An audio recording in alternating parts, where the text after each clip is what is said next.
Hi friends, ಇದು ಮಸ್ತ್ ಮಗ ಚಾನೆಲ್ನ ಇಂಟರ್ನ್ಯಾಷನಲ್ ಬುಲೆಟಿನ್ ಸುತ್ತು ಜಗತ್ತಿಗೆ ಸ್ವಾಗತ. ಪಾಕಿಸ್ತಾನದಲ್ಲಿ ಬಲೂಚಿಗಳು ಮತ್ತೆ ಭಾರೀ ದಾಳಿ ಮಾಡಿದ್ದಾರೆ. ಇತ್ತ ಸೌದಿ ಮತ್ತು ಹೌತಿಗಳ ನಡುವೆ ಉದ್ವಿಗ್ನತೆ ಎದ್ದಿದೆ. ಖಾಮಿನೈ ಅಂತ್ಯಕ್ರಿಯೆಗೆ ಕ್ಷಣಗಣನೆ ಶುರುವಾಗಿದ್ದು, ಅತ್ತ ಹೀಟ್ ವೇವ್ ಯುರೋಪಲ್ಲಿ 16,000 ಜನರನ್ನ ಬಲಿ ಪಡೆದಿದೆ. ಎಲ್ಲ ಡೆವಲಪ್ಮೆಂಟ್ಗಳ ಬಗ್ಗೆ ಕ್ವಿಕ್ ಆಗಿ ನೋಡ್ಕೊಂಡು ಬರೋಣ. ಮೊದಲಿಗೆ ಪಾಕಿಸ್ತಾನದಲ್ಲಿ ಆಗಿರೋ ಘಟನೆ ಬಗ್ಗೆ ನಿಮಗೆ ಮಾಹಿತಿ ಕೊಟ್ಬಿಡ್ತೇವೆ. ಸ್ವಾತಂತ್ರ್ಯಕ್ಕಾಗಿ ಹೋರಾಡ್ತಿರೋ ಬಲೂಚಿಗಳು ಪಾಕ್ ಸೇನೆ ಗುರಿಯಾಗಿಸಿ ದೊಡ್ಡ ದಾಳಿ ಮಾಡಿದ್ದಾರೆ. 30ಕ್ಕೂ ಹೆಚ್ಚು ಪಾಕ್ ಯೋಧರು ಸಾವನ್ನಪ್ಪಿದ್ದಾರೆ. ಗ್ವಾದರ್ನ ಜಿವಾನಿ ಬಳಿ ಇರೋ ಪಾಕ್ ಕೋಸ್ಟ್ ಗಾರ್ಡ್ಸ್ ಕ್ಯಾಂಪ್ನಲ್ಲಿ ಈ ಘಟನೆ ಆಗಿದೆ. ಬಲೂಚ್ ಲಿಬರೇಷನ್ ಆರ್ಮಿಯ ಮಜೀದ್ ಬ್ರಿಗೇಡ್ ಈ ದಾಳಿಯ ಹೊಣೆ ಹೊತ್ಕೊಂಡಿದೆ. ಸ್ಫೋಟಕ ತುಂಬಿದ್ದ ಟ್ರಕ್ ಅನ್ನ ಕ್ಯಾಂಪ್ ಒಳಗೆ ನುಗ್ಗಿಸಿದ ಪರಿಣಾಮ ಇಡೀ ಸೇನಾ ಕ್ಯಾಂಪ್ ಕಂಪ್ಲೀಟ್ ನಾಶವಾಗಿದೆ. ಇನ್ನು ದಾಳಿಗೆ ಸಂಬಂಧಪಟ್ಟ 43 ಸೆಕೆಂಡ್ಗಳ ವಿಡಿಯೋವೊಂದನ್ನ ಬಿಎಲ್ಎ ರಿಲೀಸ್ ಮಾಡಿದೆ. ಕ್ಯಾಂಪ್ ಧ್ವಂಸವಾದ ತಕ್ಷಣ 4 ಕಡೆಯಿಂದ ನುಗ್ಗಿ ಗುಂಡಿನ ದಾಳಿ ಮಾಡಲಾಗಿದೆ. ಬದುಕಿ ಉಳಿದಿದ್ದ ಪಾಕ್ ಸೈನಿಕರನ್ನ ಹುಡುಕಿ ಹೊಡೆಯುತ್ತಿರುವುದು ಕಂಡುಬಂದಿದೆ. ಸದ್ಯ ಕಟ್ಟಡದ ಅವಶೇಷಗಳಡಿ ಸಾಕಷ್ಟು ಸೈನಿಕರು ಸಿಲುಕಿದ್ದು, ಸಾವಿನ ಸಂಖ್ಯೆ ಇನ್ನೂ ಹೆಚ್ಚಾಗುವ ಸಾಧ್ಯತೆ ಇದೆ ಅಂತ ಬಿಎಲ್ಎ ಕ್ಲೇಮ್ ಮಾಡಿದೆ. ಇನ್ನು ಈ ಭೀಕರ ದಾಳಿ ಪಾಕಿಸ್ತಾನ ಮತ್ತು ಚೀನಾಗೆ ಹೊಸ ಆತಂಕ ಸೃಷ್ಟಿಸಿದೆ. ಯಾಕಂದ್ರೆ ಈ ಗ್ವಾದರ್ ಅನ್ನೋದು ಚೀನಾ ಪಾಕ್ ಆರ್ಥಿಕ ಕಾರಿಡಾರ್ ಅಂದ್ರೆ ಸಿಪೆಕ್ ಯೋಜನೆಯ ಹೃದಯ ಭಾಗ. ಚೀನಾ $ಬಿಲಿಯನ್ ಗಟ್ಟಲೆ ಹಣ ಸುರಿದು ಇಲ್ಲಿ ಪೋರ್ಟ್ ಡೆವಲಪ್ ಮಾಡ್ತಿದೆ. ಸೊ ಇಂಥ ಜಾಗದಲ್ಲೇ ಈ ತರ ದಾಳಿ ಆಗಿರೋದು ಪಾಕ್ ಸೇನೆಗೆ ಚೀನಾ ಆಸೆಗೆ ದೊಡ್ಡ ಚಾಲೆಂಜ್ ತಂದಿದೆ. ಇನ್ನು ಬಲೂಚಿಸ್ತಾನಕ್ಕೆ ಸಂಪೂರ್ಣ ಸ್ವಾತಂತ್ರ್ಯ ಸಿಗೋವರೆಗೂ ಪಾಕ್ ಸೇನೆ ಮೇಲೆ ದಾಳಿ ನಿಲ್ಲಲ್ಲ ಅಂತ ಬಲೂಚಿಗಳು ಗುಡುಗಿದ್ದಾರೆ. ಇನ್ನು ಸೌದಿ ಮತ್ತು ಯೆಮೆನ್ನ ಹೌತಿಗಳ ನಡುವೆ ಉದ್ವಿಗ್ನತೆ ಭುಗಿಲೆದ್ದಿದೆ. ಹೌತಿಗಳು ಈಗ ಸೌದಿ ಅರೇಬಿಯಾಗೆ ಧಮಕಿ ಹಾಕಿದ್ದಾರೆ. ಸೌದಿಯ ಏರ್ಪೋರ್ಟ್ ಮತ್ತು ತೈಲಾಗಾರಗಳ ಮೇಲೆ ದಾಳಿ ಮಾಡಬೇಕಾಗತ್ತೆ ಅಂತ ವಾರ್ನಿಂಗ್ ಕೊಟ್ಟಿದ್ದಾರೆ. ಇದಕ್ಕೆಲ್ಲ ಕಾರಣ ಆಗಿದ್ದು ಇರಾನಿನ ವಿಮಾನ. ಇರಾನ್ನ ಪ್ಯಾಸೆಂಜರ್ ವಿಮಾನ ಯೆಮನ್ನ ಸನಾ ಏರ್ಪೋರ್ಟ್ನಲ್ಲಿ ಲ್ಯಾಂಡ್ ಆಗೋಕೆ ಅಂತ ಬರ್ತಾ ಇತ್ತು. ಆ ಇರಾನ್ ವಿಮಾನವನ್ನ ಏರ್ಪೋರ್ಟ್ನಲ್ಲಿ ಕೆಳಗೆ ಇಳಿಯೋಕೆ ಬಿಡದೆ ಸೌದಿ ಅರೇಬಿಯಾದ ಯುದ್ಧ ವಿಮಾನಗಳು ಏಕಾಏಕಿ ಅಡ್ಡಗಟ್ಟೋಕೆ ಟ್ರೈ ಮಾಡಿದ್ವು. ಈ ಟೈಮಲ್ಲಿ ಹೌತಿಗಳು ತಮ್ಮ ಜೆಟ್ಗಳನ್ನ ಹಾರಿಸಿ ಆ ಸೌದಿ ವಿಮಾನಗಳನ್ನ ಓಡಿಸಿದ್ರಂತೆ. ಇದರ ಬೆನ್ನಲ್ಲೇ ಹೌತಿ ಸ್ಟೇಟ್ಮೆಂಟ್ ರಿಲೀಸ್ ಮಾಡಿದೆ. ಇನ್ನೊಂದು ಸಾರಿ ಈ ತರ ನಮ್ಮ ಗಡಿಗೆ ಬಂದ್ರೆ ಸೌದಿ ಏರ್ಪೋರ್ಟ್ಗಳನ್ನ ಉಡಾಯಿಸ್ತೀವಿ ಅಂತ ಎಚ್ಚರಿಸಿದ್ದಾರೆ. ಇದಕ್ಕೆ ಯೆಮನ್ನ ಅಧಿಕೃತ ಸರ್ಕಾರ ಅಂದ್ರೆ ಜಾಗತಿಕವಾಗಿ ಮಾನ್ಯತೆ ಪಡೆದಿರೋ ಯೆಮನ್ ಸರ್ಕಾರ ರಿಯಾಕ್ಟ್ ಮಾಡಿದೆ. ಹೌತಿಗಳು ಸೌದಿಯನ್ನ ಟಾರ್ಗೆಟ್ ಮಾಡೋದು ಅಥವಾ ಯೆಮನ್ನ ಸಾರ್ವಭೌಮತ್ವವನ್ನ ಉಲ್ಲಂಘಿಸೋ ಪ್ರಯತ್ನ ಮಾಡಿದ್ರೆ ಸುಮ್ಮನೆ ಇರಲ್ಲ, ಪ್ರಬಲವಾದ ಪ್ರತೀಕಾರ ಹೇಳ್ತೀವಿ ಅಂತ ಕಿಡಿಕಾರಿದೆ. ಇನ್ನು ಸ್ನೇಹಿತರೆ, 7 ಸನ್ಸ್ ಟೂರಿಸಂನವರು ಪೂರಿ ಜಗನ್ನಾಥ ಮತ್ತು 2 ಶಕ್ತಿಪೀಠಗಳ ದರ್ಶನಕ್ಕೆ ಒಂದು ಸ್ಪೆಷಲ್ ಟೂರ್ ಆಯೋಜಿಸಿದ್ದಾರೆ. All inclusive package. ಆಸಕ್ತರು ಕೆಳಗಡೆ ಇರೋ ನಂಬರ್ಗೆ ಕಾಲ್ ಮಾಡಿ ಈಗಲೇ ನಿಮ್ಮ ಸೀಟ್ ಬುಕ್ ಮಾಡ್ಕೊಳ್ಳಿ. ಇನ್ನು ಇರಾನ್ನ ಸುಪ್ರೀಂ ಲೀಡರ್ ಆಗಿದ್ದ ಅಯಾತುಲ್ಲಾ ಅಲಿ ಖಾಮಿನೈರ ಅಂತ್ಯಕ್ರಿಯೆ ಕೆಲಸಗಳು ಶುರುವಾಗಿವೆ. ಸಾವಿರಾರು ಜನರು ತೆಹರಾನ್ನಲ್ಲಿ ಸೇರಿದ್ದಾರೆ. ತೆಹರಾನ್ನಲ್ಲಿರೋ ಗ್ರ್ಯಾಂಡ್ ಮೊಸಲ್ಲಾದಲ್ಲಿ ಅಲಿ ಖಾಮಿನೈರ ಶವಪೆಟ್ಟಿಗೆ ಇಡಲಾಗಿದೆ. ಇವರ ಜೊತೆಗೆ ಅಮೆರಿಕ ಇಸ್ರೇಲ್ ದಾಳಿಗೆ ಮೃತಪಟ್ಟ ಅಲಿ ಖಾಮಿನೈರ ಇತರೆ ಕುಟುಂಬಸ್ಥರ ಶವಪೆಟ್ಟಿಗೆಯನ್ನು ಇಡಲಾಗಿದೆ. ಈ ಕಾರ್ಯದಲ್ಲಿ ಇರಾನ್ನ ಪಾರ್ಲಿಮೆಂಟ್ ಸ್ಪೀಕರ್ ಮೊಹಮ್ಮದ್ ಬಾಘೇರ್ ಘಾಲಿಬಾಫ್, ವಿದೇಶಾಂಗ ಸಚಿವ ಅಬ್ಬಾಸ್ ಅರಾಕ್ಚಿ ಸೇರಿ ಇರಾನ್ನ ಇತರೆ ನಾಯಕರು ಭಾಗಿಯಾಗಿದ್ದಾರೆ. ಈ ವೇಳೆ ಮೊಹಮ್ಮದ್ ಬಾಘೇರ್ ಮತ್ತು ಅಬ್ಬಾಸ್ ಅರಾಕ್ಚಿ ಕಣ್ಣೀರು ಹಾಕ್ತಿರೋದು ಕಂಡುಬಂದಿದೆ. 1 ವಾರ ಕಾಲ ನಡೆಯಲಿರೋ ಈ ಅಂತ್ಯಕ್ರಿಯೆಗೆ ಭಾರತದ ನಿಯೋಗವೂ ಹೋಗಿದೆ. ಇದರಲ್ಲಿ ವಿದೇಶಾಂಗ ಸಚಿವಾಲಯದ ರಾಜ್ಯ ಸಚಿವ ಪಬಿತ್ರಾ ಮಾರ್ಗರಿಟಾ, ಬಿಹಾರದ ರಾಜ್ಯಪಾಲ ಮತ್ತು ನಿವೃತ್ತ ಲೆಫ್ಟಿನೆಂಟ್ ಜನರಲ್ ಸೈಯದ್ ಅತಾ ಹಸನೈನ್ ಹೋಗಿ ಗೌರವ ಸಲ್ಲಿಸಿದ್ದಾರೆ. ಇವರು ಭಾರತವನ್ನ ರೆಪ್ರೆಸೆಂಟ್ ಮಾಡಿದ್ದಾರೆ. ಇವರ ಜೊತೆಗೆ 2 ರಾಜಕೀಯ ಪಕ್ಷಗಳ ಪ್ರತಿನಿಧಿಗಳು ಮತ್ತು ಬೇರೆ ಬೇರೆ ಸಮುದಾಯಗಳ ನಾಯಕರು ಕೂಡ ತೆಹರಾನ್ಗೆ ಹೋಗಿದ್ದಾರೆ.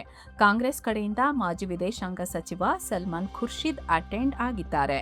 ಇನ್ನು ಜಮ್ಮು ಕಾಶ್ಮೀರದ ಮಾಜಿ ಸಿಎಂ ಹಾಗೂ ಪಿಡಿಪಿ ಮುಖ್ಯಸ್ಥೆ ಆಗಿರುವ ಮೆಹಬೂಬಾ ಮುಫ್ತಿ ಕೂಡ ಸಪರೇಟ್ ಆಗಿ ಭಾಗಿಯಾಗಿದ್ದಾರೆ. ಇನ್ನು ಸುರಕ್ಷತೆ ದೃಷ್ಟಿಯಿಂದ ಅಲಿ ಖಾಮಿನೈರ ಮಗ ಇರಾನ್ ಸುಪ್ರೀಂ ಲೀಡರ್ ಮುಜ್ತಬಾ ಖಾಮಿನೈ ಅಂತ್ಯಕ್ರಿಯೆಗೆ ಬರಲ್ಲ ಅಂತ ಗೊತ್ತಾಗಿದೆ. ಇನ್ನು ಈ ಕಾರ್ಯದ ನಂತರ ಇರಾನ್ನ ಹಲವು ನಗರಗಳಲ್ಲಿ ಅಲಿ ಖಾಮಿನೈರ ಮೃತದೇಹವನ್ನ ಮೆರವಣಿಗೆ ಮಾಡಲಾಗುತ್ತೆ. ಆಮೇಲೆ ಇರಾಕ್ನ ಕೆಲ ನಗರಗಳಿಗೂ ತಗೊಂಡು ಹೋಗಲಾಗುತ್ತೆ. ಈ ನಡುವೆ ಅಮೆರಿಕ ಅಧ್ಯಕ್ಷ ಡೊನಾಲ್ಡ್ ಟ್ರಂಪ್ ಇರಾನ್ ಮೇಲೆ ಟೀಕಾ ಪ್ರಹಾರ ಮಾಡಿದ್ದಾರೆ. ಅಂತ್ಯಕ್ರಿಯೆ ಮಾಡ್ಲಿ ಅಂತ ನಾವು ಇರಾನ್ಗೆ ವೀಕ್ ಆಫ್ ಕೊಟ್ಟಿದ್ದೇವೆ, ಯಾಕಂದ್ರೆ ನಾವು ತುಂಬಾ ಒಳ್ಳೆಯವರು, ಇದು ಸತ್ಯ ಅಂತ ಇವೆಂಟ್ ಒಂದರಲ್ಲಿ ಭಾಷಣ ಮಾಡುವಾಗ ಟ್ರಂಪ್ ಹೇಳಿದ್ದಾರೆ. ಇತ್ತ ಹಾರ್ಮುಜ್ ಜಲಸಂಧಿಗೆ ಫ್ರಾನ್ಸ್ ದಿಢೀರ್ ಅಂತ ತನ್ನ ಮೈನ್ ಹಂಟರ್ ಹಡಗುಗಳನ್ನ ರವಾನೆ ಮಾಡಿದೆ. ಜೊತೆಗೆ ಫ್ರಿಗೇಟ್ಸ್ ಹಾಗೂ ಕಡಲ ಗಸ್ತು ವಿಮಾನವನ್ನ ಕೂಡ ಫ್ರಾನ್ಸ್ ಹಾರ್ಮುಜ್ಗೆ ಕಳಿಸಿಕೊಟ್ಟಿದೆ. ಹಡಗುಗಳ ಸುರಕ್ಷಿತ ಸಂಚಾರಕ್ಕಾಗಿ ಈ ಭದ್ರತೆ ಒದಗಿಸುತ್ತಿದ್ದೀವಿ ಅಂತ ಫ್ರಾನ್ಸ್ ಅಧ್ಯಕ್ಷ ಮ್ಯಾಕ್ರನ್ ಹೇಳಿದ್ದಾರೆ. ಇತ್ತೀಚೆಗಷ್ಟೇ ಅಮೆರಿಕ ಮತ್ತು ಇರಾನ್ ನಡುವೆ ಜೂನ್ 17ರಂದು ಕದನ ವಿರಾಮದ ಬಗ್ಗೆ ಮಹತ್ವದ ಒಪ್ಪಂದ ಆಗಿತ್ತು. ಈ ಒಪ್ಪಂದದಿಂದ ಈ ಜಲಮಾರ್ಗದಲ್ಲಿ ಹಡಗುಗಳ ಮುಕ್ತ ಸಂಚಾರಕ್ಕೆ ಅನುಕೂಲ ಆಗುತ್ತೆ ಅಂತ ಮ್ಯಾಕ್ರನ್ ಹೇಳಿಕೆ ಕೊಟ್ಟಿದ್ದಾರೆ. ಒಮಾನ್ ಸುಲ್ತಾನ್ ಹೈತಮ್ ಬಿನ್ ತಾರಿಕ್ ಜೊತೆಗಿನ ಮಾತುಕತೆ ಬಳಿಕ ಫ್ರಾನ್ಸ್ ಅಧ್ಯಕ್ಷರು ಈ ನಿರ್ಧಾರ ಮಾಡಿದ್ದಾರೆ. ಇನ್ನು ಇರಾನ್ ನಾಯಕರನ್ನ ಇಸ್ರೇಲ್ ಹತ್ಯೆ ಮಾಡೋಕೆ ಸ್ಕೆಚ್ ಹಾಕಿತ್ತು ಅನ್ನೋ ವರದಿಯನ್ನ ಇಸ್ರೇಲ್ ಸರ್ಕಾರ ರಿಜೆಕ್ಟ್ ಮಾಡಿದೆ. ಇದೆಲ್ಲ ಬರೀ ಸುಳ್ಳು ಸುದ್ದಿ ಮತ್ತು ಕಲ್ಪಿತ ಕಥೆ ಅಂತ ಇಸ್ರೇಲ್ ಪಿಎಂ ನೆತನ್ಯಾಹುರ ಕಚೇರಿ ತಿಳಿಸಿದೆ. ಅಂದಹಾಗೆ ಇರಾನ್ ವಿದೇಶಾಂಗ ಸಚಿವ ಅಬ್ಬಾಸ್ ಅರಾಕ್ಚಿ ಮತ್ತು parliament speaker Mohammad Ghalibaf Israel target ಆಗಿದ್ರು. ಇದಕ್ಕಾಗಿ ಇಸ್ರೇಲ್ ಎಲ್ಲ ಸಿದ್ಧತೆ ಮಾಡಿಕೊಂಡಿತ್ತು. ಆದರೆ ಅಮೆರಿಕ ಮೂರನೇ ರಾಷ್ಟ್ರದಿಂದ ಇರಾನ್ಗೆ ಮಾಹಿತಿ ನೀಡಿದ ನಂತರ ಈ ಪ್ಲಾನ್ ಫೇಲ್ ಆಯಿತು ಅಂತ ಅಮೆರಿಕದ ನ್ಯೂಯಾರ್ಕ್ ಟೈಮ್ಸ್ ರಿಪೋರ್ಟ್ ಮಾಡಿತ್ತು. ಇನ್ನೊಂದು ಕಡೆ ಇರಾನ್ ಅಮೆರಿಕ ತಾತ್ಕಾಲಿಕವಾಗಿ ನೀಡಿರೋ ಸ್ಯಾಂಕ್ಷನ್ಸ್ ವಿನಾಯಿತಿಯನ್ನ ಬಳಸಿಕೊಳ್ಳೋಕೆ ಮುಂದಾಗಿದೆ. ಆದಷ್ಟು ಬೇಗ ಇರಾನ್ ತನ್ನ ತೈಲವನ್ನ ಮತ್ತೆ ಜಪಾನ್ಗೆ ಸಪ್ಲೈ ಮಾಡೋಕೆ ಮುಂದಾಗಿದೆ. ಈ ನಿಟ್ಟಿನಲ್ಲಿ ಇರಾನ್ ಈಗಾಗಲೇ ಜಪಾನ್ ಕಂಪನಿಗಳೊಂದಿಗೆ ಮಾತುಕತೆ ಶುರು ಮಾಡಿದೆ ಅಂತ ರಾಯ್ಟರ್ಸ್ ರಿಪೋರ್ಟ್ ಮಾಡಿದೆ. ಹಾಗೇನಾದ್ರೂ ಆದ್ರೆ 2019ರ ನಂತರ ಇದೇ ಮೊದಲ ಬಾರಿಗೆ ಜಪಾನ್ ಇರಾನ್ ತೈಲ ಖರೀದಿ ಮಾಡಿದ ಹಾಗಾಗುತ್ತೆ. ಈ ನಡುವೆ ಅಮೆರಿಕ ಅಧ್ಯಕ್ಷ ಟ್ರಂಪ್ ಮತ್ತು ಇಸ್ರೇಲ್ ಪಿಎಂ ನೆತನ್ಯಾಹು ನಡುವೆ ಫೋನ್ ಕಾಲ್ ನಲ್ಲಿ ಮಾತುಕತೆಯಾಗಿದೆ. ಈ ವೇಳೆ ಇಬ್ಬರು ನಾಯಕರು ಆದಷ್ಟು ಬೇಗ ಮೀಟ್ ಆಗೋಕೆ ಒಪ್ಕೊಂಡಿದ್ದಾರೆ ಅಂತ ಇಸ್ರೇಲ್ ಪ್ರಧಾನಿಗಳ ಕಚೇರಿ ಕನ್ಫರ್ಮ್ ಮಾಡಿದೆ. ಇರಾನ್ ಜೊತೆಗಿನ ಡೀಲ್, ಲೆಬನಾನ್ ಮೇಲಿನ ಇಸ್ರೇಲ್ ದಾಳಿ ವಿಷಯವಾಗಿ ಟ್ರಂಪ್ ಮತ್ತು ನೆತನ್ಯಾಹು ನಡುವೆ ಅಸಮಾಧಾನ ಶುರುವಾಗಿತ್ತು. ಒಮ್ಮೆ ಟ್ರಂಪ್ ಇಸ್ರೇಲ್ ಪಿಎಂಗೆ ಬಾಯಿಗೆ ಬಂದ ಹಾಗೆ ಬೈದಿದ್ರು. ಈಗ ಇಬ್ಬರು ಭೇಟಿಯಾಗೋಕೆ ಒಪ್ಪಿದ್ದಾರೆ. ಇನ್ನು ಭಾರತದಲ್ಲಿರೋ ಪ್ಯಾಲೆಸ್ತೀನ್ ರಾಯಭಾರಿ ಅಬ್ದುಲ್ಲಾ ಅಬು ಶಾವೇಶ್ ಭಾರತಕ್ಕೆ ದೊಡ್ಡ ಡಿಮ್ಯಾಂಡ್ ಮಾಡಿದ್ದಾರೆ. ಇರಾನ್ ಮತ್ತು ಇಸ್ರೇಲ್ ನಡುವೆ ಭಾರತ ಮಧ್ಯಸ್ಥಿಕೆ ವಹಿಸಬೇಕು ಅಂತ ಹೇಳಿದ್ದಾರೆ. ಭಾರತ ಹಲವು ದೇಶಗಳ ಜೊತೆ ಒಳ್ಳೆ ಸಂಬಂಧ ಹೊಂದಿದೆ. ಗ್ಲೋಬಲ್ ಪವರ್ ಕೂಡ ಹೌದು. ಹೀಗಾಗಿ ತನ್ನ ರಾಜತಾಂತ್ರಿಕ ಪ್ರಭಾವ ಬಳಸಿಕೊಂಡು ಮಿಡಲ್ ಈಸ್ಟ್ ಸಂಘರ್ಷಗಳನ್ನ ಶಮನಗೊಳಿಸೋಕೆ ಸಹಾಯ ಮಾಡಬೇಕು. ಮಧ್ಯಸ್ಥಿಕೆ ವಹಿಸಿ ಪ್ರಾದೇಶಿಕ ಶಾಂತಿಯನ್ನ ಪುನಃ ಸ್ಥಾಪಿಸಬೇಕು. ಇದು ಭಾರತದ ಕೈಯಿಂದ ಸಾಧ್ಯ ಇದೆ. ಹಾಗೆ ನಮ್ಮ ಪ್ಯಾಲೆಸ್ತೀನ್ ಸಮಸ್ಯೆಗೂ ಭಾರತ ಸಹಾಯ ಮಾಡಬಹುದು ಅಂತ ಪ್ಯಾಲೆಸ್ತೀನ್ ರಾಯಭಾರಿ ಹೇಳಿದ್ದಾರೆ. ಇನ್ನು ಬಾಂಗ್ಲಾದ ತೀಸ್ತಾ ನದಿ ಯೋಜನೆ ವಿಚಾರವಾಗಿ ಭಾರತ ಈಗ ಅಧಿಕೃತ ಪ್ರತಿಕ್ರಿಯೆ ಕೊಟ್ಟಿದೆ. ನೆರೆ ದೇಶದಲ್ಲಾಗ್ತಿರೋ ಎಲ್ಲಾ ಬೆಳವಣಿಗೆಗಳನ್ನ ಸೂಕ್ಷ್ಮವಾಗಿ ಮಾನಿಟರ್ ಮಾಡಿ ಆಮೇಲೆ ನಾವು ಮುಂದಿನ ಹೆಜ್ಜೆ ಇಡ್ತೀವಿ ಅಂತ ಭಾರತ ಸ್ಪಷ್ಟಪಡಿಸಿದೆ. ಇತ್ತೀಚೆಗಷ್ಟೇ ಬಾಂಗ್ಲಾ ಪ್ರಧಾನಿ ತಾರಿಕ್ ರೆಹಮಾನ್ ಚೀನಾ ಪ್ರವಾಸ ಮಾಡಿದ್ರು. ಆಗ ತೀಸ್ತಾ ನದಿ ನಿರ್ವಹಣೆ ಮತ್ತು ಪುನಶ್ಚೇತನ ಯೋಜನೆ ಬಗ್ಗೆ ಚೀನಾ ಜೊತೆ ಮಾತುಕತೆ ನಡೆಸಿದ್ರು. ಚೀನಾ ಕೂಡ ಈ ಯೋಜನೆಗೆ ಬೆಂಬಲ ಕೊಡೋದಾಗಿ ಹೇಳಿತ್ತು. ಇದಕ್ಕೆ ವಿದೇಶಾಂಗ ವಕ್ತಾರ ರಣಧೀರ್ ಜೈಸ್ವಾಲ್ ಈ ಹೇಳಿಕೆ ನೀಡಿದ್ದಾರೆ. ಬಾಂಗ್ಲಾಗೆ ನಾವು ಕೊಡೋ ನೆರವು ಪರಸ್ಪರ ಒಪ್ಪಂದದ ಆಧಾರದ ಮೇಲೆ ಇರುತ್ತೆ ಅಂತ ಹೇಳಿದ್ದಾರೆ. ಅಲ್ಲದೆ ತೀಸ್ತಾ ನದಿ ವಿಚಾರವಾಗಿ ಈಗಾಗಲೇ ನಮ್ಮ ನಿಲುವನ್ನ ಬಾಂಗ್ಲಾಗೆ ಸ್ಪಷ್ಟವಾಗಿ ತಿಳಿಸಿದ್ದೇವೆ. ಎಲ್ಲಾ ಬೆಳವಣಿಗೆಗಳನ್ನ ನೋಡ್ಕೊಂಡು ಯಾವಾಗ ಏನ್ ನಿರ್ಧಾರ ತಗೋಬೇಕು ಅನ್ನೋದನ್ನ ತಗೋತೀವಿ ಅಂತ ಜೈಸ್ವಾಲ್ ಹೇಳಿದ್ದಾರೆ. ಇನ್ನು ಯುರೋಪ್ನಲ್ಲಿ ಹೀಟ್ ವೇವ್ ಅಂದ್ರೆ ಬಿಸಿಲಿನ ಝಳಕ್ಕೆ ಭಾರೀ ಸಾವು ನೋವುಗಳಾಗ್ತಿವೆ. ಫ್ರಾನ್ಸ್ನಲ್ಲಿ ಸಾವಿನ ಸಂಖ್ಯೆ 10,000 ಗಡಿ ದಾಟಿದೆ. ಸದ್ಯ ಫ್ರಾನ್ಸ್ನಲ್ಲಿ ತಾಪಮಾನ 40 ಡಿಗ್ರಿ ಸೆಲ್ಸಿಯಸ್ ದಾಟಿದೆ. ಹೀಗಾಗಿ ಅಲ್ಲಿನ ಜನ, ಅದರಲ್ಲೂ 65 ವರ್ಷ ಮೇಲ್ಪಟ್ಟ ವೃದ್ಧರು ಸಾಕಷ್ಟು ತೊಂದರೆಗೀಡಾಗಿದ್ದಾರೆ. ಇನ್ನು ಬೆಲ್ಜಿಯಂನಲ್ಲೂ ಈ ಹೀಟ್ ವೇವ್ಗೆ 1222ಕ್ಕೂ ಹೆಚ್ಚು ಜನ ಬಲಿಯಾಗಿದ್ದಾರೆ. ಇನ್ನು ಅಮೆರಿಕದಲ್ಲೂ ಬಿಸಿಲಿನ ಝಳ ಜೋರಾಗಿದೆ. ಹೀಗಾಗಿ ವಿಪರೀತ ತಾಪಮಾನದಿಂದಾಗಿ ವಾಷಿಂಗ್ಟನ್ ಡಿಸಿಯಲ್ಲಿ ನಡೀಬೇಕಿದ್ದ ಗ್ರೇಟ್ ಅಮೆರಿಕನ್ ಸ್ಟೇಟ್ ಫೇರ್ ಕಾರ್ಯಕ್ರಮವನ್ನ ತಾತ್ಕಾಲಿಕವಾಗಿ ಬಂದ್ ಮಾಡಲಾಗಿದೆ. ಅಲ್ಲದೆ ಈ ವೀಕೆಂಡ್ನಲ್ಲಿ ಫಿಲಡೆಲ್ಫಿಯಾ ಮತ್ತು ವಾಷಿಂಗ್ಟನ್ ಡಿಸಿಲಿ ಉಷ್ಣಾಂಶ 40 ಡಿಗ್ರಿ ಸೆಲ್ಸಿಯಸ್ ತಲುಪಬಹುದು ಅಂತ ಎಚ್ಚರಿಕೆ ನೀಡಲಾಗಿದೆ. ಇನ್ನು ಇಂಡೋ ಪೆಸಿಫಿಕ್ ಭಾಗದಲ್ಲಿ ಮಿತ್ರ ರಾಷ್ಟ್ರಗಳೊಂದಿಗಿನ ಬಾಂಧವ್ಯ ಹೆಚ್ಚಿಸೋಕೆ ಭಾರತದ ನೇವಿ ಮುಂದಾಗಿದೆ. ಇದಕ್ಕಾಗಿ ಅಮೆರಿಕದ ಹವಾಯಿಯಲ್ಲಿ ನಡೆಯುತ್ತಿರೋ ವಿಶ್ವದ ಅತಿದೊಡ್ಡ ನೌಕಾ ಸಮರಾಭ್ಯಾಸ ರಿಮ್ಪ್ಯಾಕ್ 2026 ಅಭ್ಯಾಸದಲ್ಲಿ ಭಾರತ ಭಾಗಿಯಾಗ್ತಿದೆ. ಈಗಾಗಲೇ ಭಾರತದ ಅತ್ಯಾಧುನಿಕ ಕಣ್ಗಾವಲು ವಿಮಾನ P-8I ಹವಾಯಿಗೆ ರೀಚ್ ಆಗಿದೆ. ಈ ಸಮರಾಭ್ಯಾಸ ಜುಲೈ 31ರವರೆಗೆ ನಡೆಯುತ್ತೆ. ಇದರಲ್ಲಿ 30 ದೇಶಗಳ 30,000ಕ್ಕೂ ಹೆಚ್ಚು ಯೋಧರು ಭಾಗವಹಿಸುತ್ತಿದ್ದಾರೆ. ಅಲ್ಲದೆ 30 ಯುದ್ಧ ನೌಕೆಗಳು, 5 ಜಲಾಂತರ್ಗಾಮಿಗಳು ಹಾಗೂ 206ಕ್ಕೂ ಹೆಚ್ಚು ಯುದ್ಧ ವಿಮಾನಗಳು ಇದರಲ್ಲಿ ಪಾಲ್ಗೊಳ್ಳುತ್ತಿವೆ. ಇತ್ತ ಪಾಕಿಸ್ತಾನದಲ್ಲಿ 2 ವಿದೇಶಿ ಮಹಿಳೆಯರ ಮೇಲೆ ಅತ್ಯಾಚಾರ ಆಗಿರೋ ಆರೋಪ ಕೇಳಿಬಂದಿದೆ. ಈ ಸಂಬಂಧ ಪಾಕ್ ಉಪ ಪ್ರಧಾನಿ ಇಶಾಕ್ ದಾರ್ ಸಂಬಂಧಿ ಸೇರಿ 4ರನ್ನ ಅರೆಸ್ಟ್ ಮಾಡಲಾಗಿದೆ. ಲಾಹೋರ್ನಲ್ಲಿ ಕಳೆದ ಜೂನ್ 29ರಂದು ಈ ಕೃತ್ಯ ನಡೆದಿದೆ ಎನ್ನಲಾಗ್ತಿದೆ. ಈ ಮಹಿಳೆಯರು ನೆದರ್ಲ್ಯಾಂಡ್ ಮತ್ತು ವೆನೆಜುವೆಲಾದವರು ಅಂತ ಪಾಕ್ ಪೊಲೀಸರು ಹೇಳಿದ್ದಾರೆ. ಇವರನ್ನ ಅಪಹರಿಸಿ ಈ ಕೃತ್ಯ ಎಸಗಲಾಗಿದೆ. ಬಳಿಕ ರಿಲೀಸ್ ಮಾಡೋಕೆ ಹಣದ ಬೇಡಿಕೆ ಕೂಡ ಇಡ್ಲಾಗಿದೆ ಅಂತ ಹೇಳಿದ್ದಾರೆ. ಇನ್ನು ಈ ಅರೆಸ್ಟ್ ಆಗಿರೋ ಇಶಾಕ್ ದಾರ್ ಸಂಬಂಧಿ ಸಂತ್ರಸ್ತ ಮಹಿಳೆಯರ ಜೊತೆ ಕ್ರಿಪ್ಟೋ ಕರೆನ್ಸಿ ವ್ಯವಹಾರ ಮಾಡಿದ್ದ. 2025ರ ಅಕ್ಟೋಬರ್ನಲ್ಲಿ ಸಿಂಗಾಪುರ್ನಲ್ಲಿ ಅವರನ್ನ ಭೇಟಿ ಕೂಡ ಆಗಿದ್ದ. ಬಳಿಕ ಬಿಸಿನೆಸ್ ವೀಸಾ ರೆಡಿ ಮಾಡಿಸಿ ಪಾಕಿಸ್ತಾನಕ್ಕೆ ಕರೆಸಿಕೊಂಡಿದ್ದ ಅಂತ ಗೊತ್ತಾಗಿದೆ. ಸದ್ಯ ಎಲ್ಲ ಆರೋಪಿಗಳನ್ನ ಪೊಲೀಸ್ ಕಸ್ಟಡಿಗೆ ಒಪ್ಪಿಸಲಾಗಿದೆ. ಇನ್ನು ಬ್ರಿಟನ್ನ ಕೇಂಬ್ರಿಡ್ಜ್ ಶೈರ್ನಲ್ಲಿ ಮೊದಲ ಹಿಂದೂ ದೇವಾಲಯ ನಿರ್ಮಿಸೋಕೆ ಮುಂದಾಗಿದ್ದ ಅಲ್ಲಿನ ಹಿಂದೂಗಳಿಗೆ ದೊಡ್ಡ ನಿರಾಸೆಯಾಗಿದೆ. ದೇವಸ್ಥಾನ ನಿರ್ಮಾಣಕ್ಕೆ ಜಾಗ ಕೊಡಿ ಅಂತ ಹಿಂದೂ ಸಮಾಜ್ ನಾರ್ತ್ ಸ್ಟೋವ್ ಸಂಸ್ಥೆ ಅಲ್ಲಿನ ಸ್ಥಳೀಯ ಕೌನ್ಸಿಲ್ಗೆ ಅರ್ಜಿ ಹಾಕಿತ್ತು. ಆದರೆ ಕೌನ್ಸಿಲ್ ಈ ಅರ್ಜಿ ತಿರಸ್ಕರಿಸಿ ಆ ಜಾಗವನ್ನ ಚರ್ಚ್ ಪ್ರಾಜೆಕ್ಟ್ಗೆ ನೀಡಿದೆ.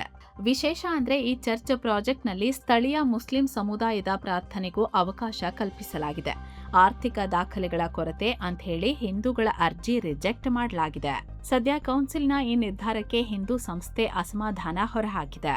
ಈ ಪ್ರಕ್ರಿಯೆಯಲ್ಲಿ ಪಾರದರ್ಶಕತೆ ಇಲ್ಲ ಅಂತ ಮೇಲ್ಮನವಿ ಸಲ್ಲಿಸೋಕೆ ಚಿಂತನೆ ನಡೆಸಿದೆ. ಅಂದಹಾಗೆ ಕೇಂಬ್ರಿಡ್ಜ್ ಶೈರ್ನಲ್ಲಿ ಸಾಕಷ್ಟು ಚರ್ಚ್ ಹಾಗೂ ಮಸೀದಿಗಳಿದ್ರೂ ಒಂದೇ ಒಂದು ಹಿಂದೂ ದೇವಸ್ಥಾನ ಇಲ್ಲ. ಹೀಗಾಗಿ ಅಲ್ಲಿನ 150ಕ್ಕೂ ಹೆಚ್ಚು ಹಿಂದೂ ಕುಟುಂಬಗಳು ಹಬ್ಬಗಳ ಆಚರಣೆಗೆ ಬೇರೆ ಕಡೆ ಹೋಗಬೇಕು. ಇತ್ತ ಪೂರ್ವ ಯುಕ್ರೇನ್ನ ಪ್ರಮುಖ ನಗರ ಕೋಸ್ಟಾಂಟಿನ್ಯೂಕಾವನ್ನ ಕಂಪ್ಲೀಟ್ ಆಗಿ ವಶಪಡಿಸಿಕೊಂಡಿದ್ದೀವಿ ಅಂತ ರಷ್ಯಾ ಘೋಷಣೆ ಮಾಡಿದೆ. ಡಾನ್ಬಾಸ್ ಪ್ರದೇಶದಲ್ಲಿ ಯುಕ್ರೇನ್ ಹಿಡಿತದಲ್ಲಿದ್ದ ನಗರಗಳಿಗೆ ಹೋಗೋ ರೂಟ್ನಲ್ಲಿ ಇದು ಬಹಳ ಮುಖ್ಯ ಜಾಗ ಆಗಿತ್ತು. ಯುದ್ಧಕ್ಕೂ ಮುನ್ನ ಸುಮಾರು 78,000 ಜನರಿದ್ದ ಈ ನಗರಕ್ಕಾಗಿ 2025ರ ಅಂತ್ಯದಿಂದಲೇ ಭಾರೀ ಕಾಳಗ ನಡೆಯುತ್ತಿತ್ತು. ಈಗ ಈ ನಗರ ಪೂರ್ತಿ ನಮ್ಮ ಕಂಟ್ರೋಲ್ಗೆ ಬಂದಿದೆ ಅಂತ ರಷ್ಯಾ ವಕ್ತಾರ ಡಿಮಿಟ್ರಿ ಪೆಸ್ಕೋವ್ ಹೇಳಿದ್ದಾರೆ. ಇದರ ನಂತರ ಕ್ರಮಾಟೋರ್ಸ್ಕ್ ಮತ್ತು ಸ್ಲೋವಿಯನ್ಸ್ಕ್ ನಗರಗಳನ್ನ ವಶಪಡಿಸಿಕೊಳ್ಳೋದು ರಷ್ಯಾದ ದೊಡ್ಡ ಟಾರ್ಗೆಟ್ ಅಂತ ಹೇಳಲಾಗ್ತಿದೆ. ಇನ್ನು ಭಾರತದ ತೈಲ ಕಂಪನಿಗಳು ಮಾಡಿದ್ದ E20 ಪೆಟ್ರೋಲ್ ಪೂರೈಕೆಯ ಪ್ರಸ್ತಾಪವನ್ನ ಭೂತಾನ್ ರಿಜೆಕ್ಟ್ ಮಾಡಿದೆ. ತಮ್ಮ ಗುಡ್ಡಗಾಡು ಪ್ರದೇಶದ ಸ್ಟೋರೇಜ್ ಟ್ಯಾಂಕ್ಗಳಲ್ಲಿ ಇದನ್ನ ಸೇಫ್ ಆಗಿ ಇಡೋಕೆ ಆಗಲ್ಲ ಅಂತ ಭೂತಾನ್ ಹೇಳಿದೆ. ಪೆಟ್ರೋಲ್ ಜೊತೆ ಬೆರೆಸೋ ಎಥೆನಾಲ್ ವಾತಾವರಣದಲ್ಲಿರೋ ತೇವಾಂಶವನ್ನ ಬೇಗ ಹೀರಿಕೊಳ್ಳೋದ್ರಿಂದ ಇದನ್ನ ಸ್ಟೋರ್ ಮಾಡೋದು ಕಷ್ಟ. ಟ್ಯಾಂಕ್ಗೆ ನೀರು ಸೇರಿದ್ರೆ ಎಥೆನಾಲ್ ಬೇರೆಯಾಗಿ ಇಂಧನದ ಕ್ವಾಲಿಟಿ ಹಾಳಾಗಿ ಇಂಜಿನ್ ಮೇಲೆ ಎಫೆಕ್ಟ್ ಆಗುತ್ತೆ ಅಂತ ಭೂತಾನ್ ಈ ಪ್ರಸ್ತಾಪವನ್ನ ರಿಜೆಕ್ಟ್ ಮಾಡಿದೆ ಅಂತ ವರದಿಯಾಗಿದೆ.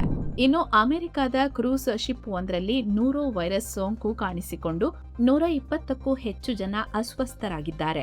ಜೂನ್ 12ರಂದು ಅಲಸ್ಕಾ ಮತ್ತು ಕೆನಡಾ ಪ್ರವಾಸಕ್ಕೆ ಅಂತ ರೂಬಿ ಪ್ರಿನ್ಸೆಸ್ ಅನ್ನೋ ಹಡಗು ಸ್ಯಾನ್ ಫ್ರಾನ್ಸಿಸ್ಕೋದಿಂದ ಹೊರಟಿತ್ತು. 20 ದಿನಗಳ ಈ ಪ್ರಯಾಣದ ವೇಳೆ ಹಡಗಿನಲ್ಲಿದ್ದ 102 ಪ್ರಯಾಣಿಕರು ಹಾಗೂ 23 ಸಿಬ್ಬಂದಿ ಸೇರಿ ಒಟ್ಟು 125 ಜನರಿಗೆ ಈ ಸೋಂಕು ತಗುಲಿದೆ. ಅಂದಹಾಗೆ ಈ ಬೃಹತ್ ಹಡಗಿನಲ್ಲಿ 3,032 ಪ್ರಯಾಣಿಕರು ಮತ್ತು 1,144 ಸಿಬ್ಬಂದಿ ಇದ್ರು. ಸೋಂಕು ಕಾಣಿಸಿಕೊಂಡ ತಕ್ಷಣ ಅಸ್ವಸ್ಥರಿಗೆ ಚಿಕಿತ್ಸೆ ನೀಡಲಾಗಿದೆ. ಇತ್ತ ಫಿಫಾ ವಿಶ್ವಕಪ್ ಕಡೆ ಬಂದ್ರೆ ಘಾನಾ ವಿರುದ್ಧ ಕೊಲಂಬಿಯಾ 1-0 ಗೋಲುಗಳ ಅಂತರದಿಂದ ಗೆದ್ದಿದೆ. ಈ ಮೂಲಕ ರೌಂಡ್ 16ರ ನಾಕ್ಔಟ್ಗೆ ಎಂಟ್ರಿ ಕೊಟ್ಟಿದೆ. ಇತ್ತ ಕೆಪೆ ವೆರ್ಡೆ ವಿರುದ್ಧ ಅರ್ಜೆಂಟೀನಾ 3-2 ಗೋಲುಗಳ ಅಂತರದಿಂದ ವಿನ್ ಆಗಿದೆ. ಆಸ್ಟ್ರೇಲಿಯಾವನ್ನ 4-2 ಗೋಲುಗಳ ಅಂತರದಿಂದ ಬೀಟ್ ಮಾಡಿ ಈಜಿಪ್ಟ್ ಕೂಡ ರೌಂಡ್ 16ರ ನಾಕ್ಔಟ್ ಪ್ರವೇಶಿಸಿದೆ. ಸೊ ಫ್ರೆಂಡ್ಸ್, ಇದಾಗಿತ್ತು ಇವತ್ತಿನ ಜಗತ್ತಿನ ಸುತ್ತಾಟ. ಇನ್ನು ವಿಡಿಯೋ ಕೆಳಗೆ ಜಾಯಿನ್ ಆಪ್ಷನ್ ಇದೆ, ಆಸಕ್ತರು ಜಾಯಿನ್ ಆಗ್ಬೋದು. ಇದರಿಂದ ನಿಮಗೆ ವಿಶೇಷ ವಿಡಿಯೋಗಳು ಸಿಗುತ್ತೆ. ಹಾಗೆ ನಮ್ಮ ತಂಡಕ್ಕೆ ಬೆಂಬಲ ಕೊಟ್ಟಂತೆಯೂ ಆಗುತ್ತೆ. ಆಸಕ್ತರು ಕನ್ಸಿಡರ್ ಮಾಡ್ಬೋದು. ಹೀಗೆ ಮತ್ತೆ ಭೇಟಿ ಆಗ್ತಿರೋಣ. ನಮಸ್ತೆ.